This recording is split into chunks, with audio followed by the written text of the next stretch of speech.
सर्वे भवन्तु सुखिनः, सर्वे सन्तु निरामया, सभी सुखी हों और सभी निरोगी हों।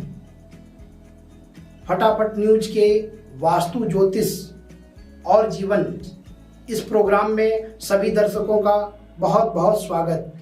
मैं पंडित योगेश नारायण मिश्र आज के इस प्रथम श्रृंखला में आपको वास्तुशास्त्र के बारे में बतलाऊंगा।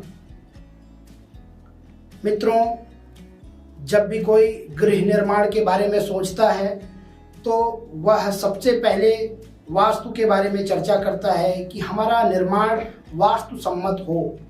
तो वास्तु क्या है, वास्तु क्यों है और वास्तु किस लिए जरूरी है, यह जानना बेहद महत्वपूर्ण है।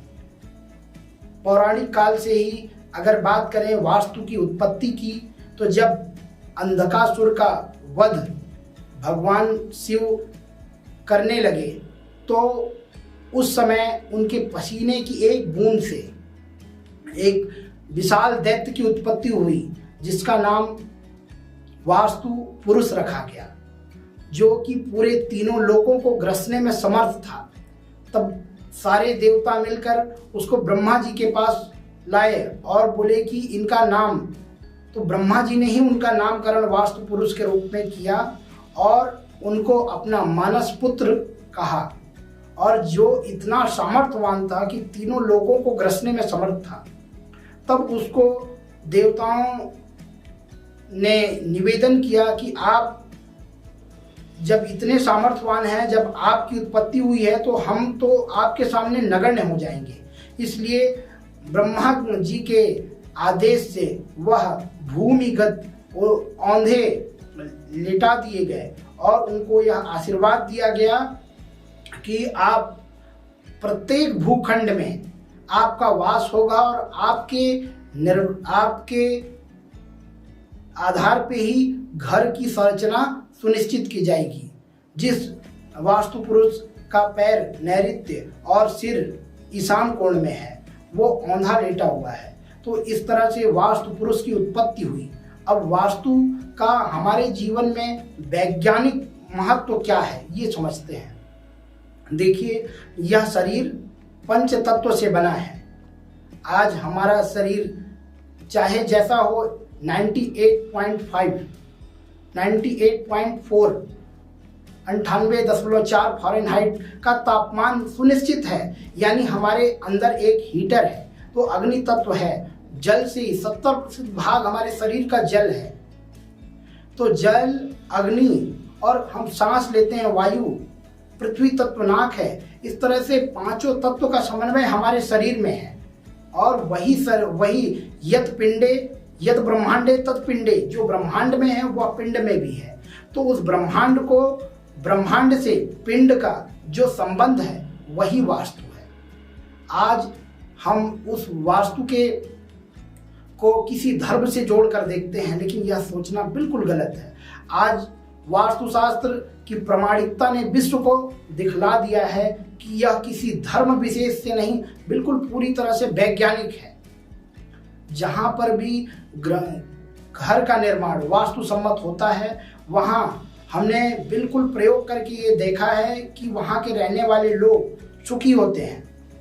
अग्निकोण पे वास्तु के आधार पे जो आग का स्थान है, वहां पे जब जल हो जाए तो शरीर में भी, पेट में जो है अग्नि जठराग्नि होती है, वहां की जठराग्नि कम हो जाती है। यानी कि अग्नि तत्व खराब होने से उस घर पे रहने वाले भूस्वामी या सदस्यों को पेट संबंधित बीमारी होती है। इस तरह की हर चीजों को हमने समय समय पर प्रैक्टिकल किया है। इसलिए आज इस संसार में हर व्यक्ति किसी चीज को अनुभव करता है तभी उसको मानता है। इसलिए मैं भी आप लोगों को कहूंगा कि अगर आपके घर पे वास्तु खराब है तो उसको अच्छा करके आप उसका अनुभव देखिए, और जब खराब था तब उसका अनुभव देखिए, तब आपको उस वास्तु के बारे में जानकारी होगी।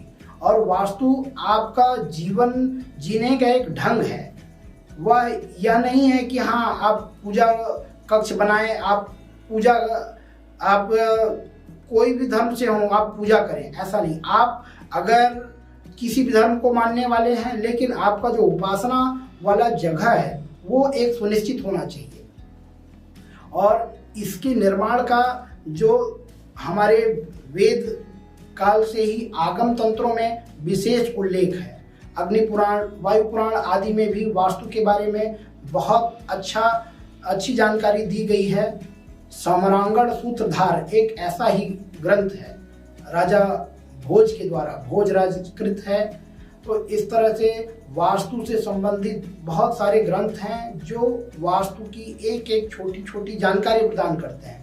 हमारे वास्तु में यहाँ तक कि गृह निर्माण की इतनी बारीकी जानकारी है कि जब बेस बनाते हैं, घर के लिए फाउंडेशन तैयार करते हैं, उसमें किस साइज का पत्थर लगे, उसका तक है कि बंदर के सिर के बराबर इतने उस आकार का पत्थर बेस किया जाए, उसको पत्थर डाला जाए। तो वास्तु आपको आपके घर बनाने और सुखी और समृद्ध रहने के बारे में बतलाता है।